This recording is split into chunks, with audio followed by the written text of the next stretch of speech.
अव्हांखे breaking news खां आगाह कंदारूं त रौंती जे कच्चे वारे इलाइक़े मां रौंती पुलिस पारां 2 मुग़वियुनि खे बाज़ियाब कराइण जी दावा कई वई आहे। इन हवाले सां टेलीफोन लाइन ते मौजूदु आहे क़ौमी हक़ीक़त रौंती जो रिपोर्टर मसरूर दिया। जी मसरूर, अव्हां वटि कहिड़ा तफ़सील आहिनि, आगाह कजो। जी बिल्कुल पीर साईं, मां तव्हांखे ॿुधाईंदो हलां त रौंती पुलिस SHO थाणो शहीद दिन मोहम्मद लगारी सफ़ीउल अंसारी 2 मुग़वियुनि खे बाज़ियाब करण जी दावा कई आहे। घोटकी पुलिस तर्जुमान जो चवणु आहे त DSP ज़ाहिद हुसैन मीराणी जे सरपरस्ती में SHO सफ़ीउल अंसारी मार बिरादरी सां ताल्लुक़ रखंदड़ सरहद जे इलाइक़े कैटेड कॉलेज जे भरिसां ॻोठ हसीजा मार जे रहवासी 2 भाइरनि जावेद हुसैन ऐं सदाम हुसैन वलद अली गुल मार खे रौंती कचे मां बाज़ियाब करण जी दावा कई आहे। मसरूर, हिकु पासे पुलिस पारां 2 मुग़वियुनि भाउरनि खे बाज़ियाब कराइण जी दावा कई वई आहे ऐं ॿिए पासे इन ई ॻोठ जो चङो मुड़ुसु अब्दुल हफ़ीज़ महर आहे, उन जी क़ौमी हक़ीक़त सां ॻाल्हि ॿोल्हि थी हुई।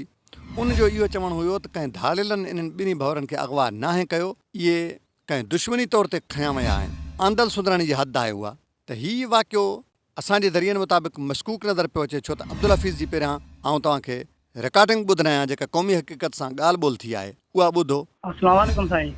वालेकुम सलाम अदा। हाँ सर, अब्दुल हफीज़ मार ॻाल्हायो पिया सर। जी अदा।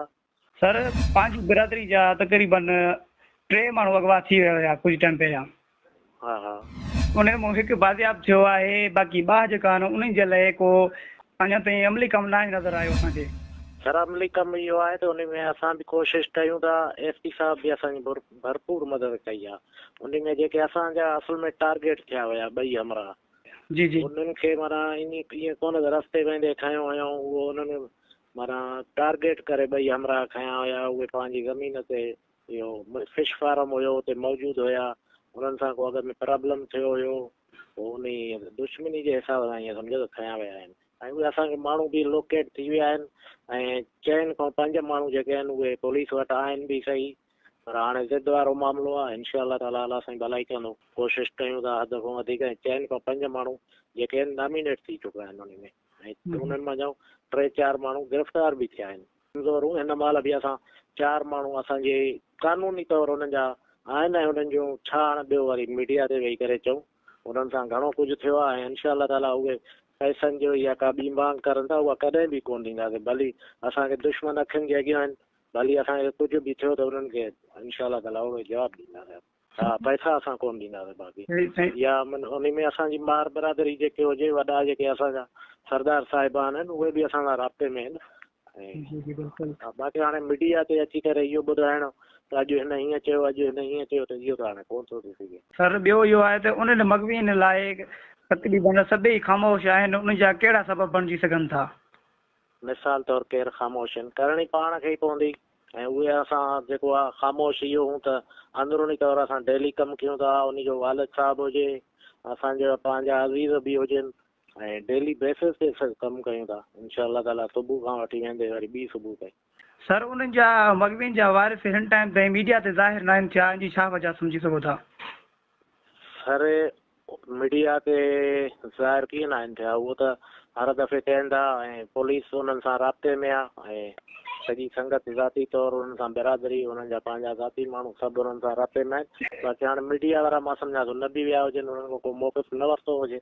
जी बिल्कुलु सर। जेको हाणे 62 ॾींहं अॻु में मार हिकिड़ो पंहिंजो हुयो, उहो बि अगवा थी वियो, उहो जल्द वापसि अची वियो। ऐं उन जो सबबु इहो आहे त हिकु त उहो ओचितो थियो जेको असांखे ॼाण आहे। हाणे जीअं मां तव्हांखे ॿुधाए ॾिनो न, इहो असांखे पहिरें ॾींहं खां वठी इहो ई थियो त असांजा माण्हू दुश्मनी में ठही विया आहिनि।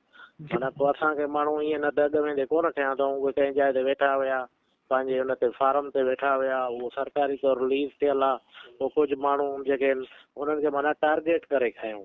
ऐं उहा ॻाल्हि असांजी जेका ॻाल्हि आहे पंहिंजी राजूणी उन हिसाब सां बि ज़ाहिर थी वई आहे, ऐं पुलिस जे हिसाब सां बि जेका जेतिरी ताईं उन्हनि खे इंफॉर्मेशन आहे ऐं उन में जेतिरा ई माण्हू इनवॉल्व आहिनि उन्हनि जा सरकर्दा तक़रीबन आहिनि। बाक़ी हाणे जेके वॾा सफ़ा सरकर्दा अथनि, हाणे वॾा सरकर्दा त तव्हां सम्झो था। पुलिस इन मसइले में केतिरो किरदारु अदा कयो आहे? पुलिस 100% जेको असां मुतमइन SP साहिब जे किरदार खां खणी ॿी असां कोन चवंदासीं। बाक़ी ज़ाती तौरु SP साहिब जे किरदार खां असां, तव्हां ॾिसो न, हिकिड़ा नाला हाणे मां तव्हांखे कोन थो ॿुधाए सघां, बाक़ी अहिड़ा माण्हू बि तव्हांजा उन्हनि जा वॾा खयल आहिनि जेके 3 ज़िला हलाईंदा आहिनि। मसरूर, मां गुफ़्तगू बि ॿुधी, पर जीअं आउं पोइ ते ज़िक्र करे चुकुमि त हीउ हिकिड़ो वाक़ियो मशकूक नज़र अची रहियो आहे।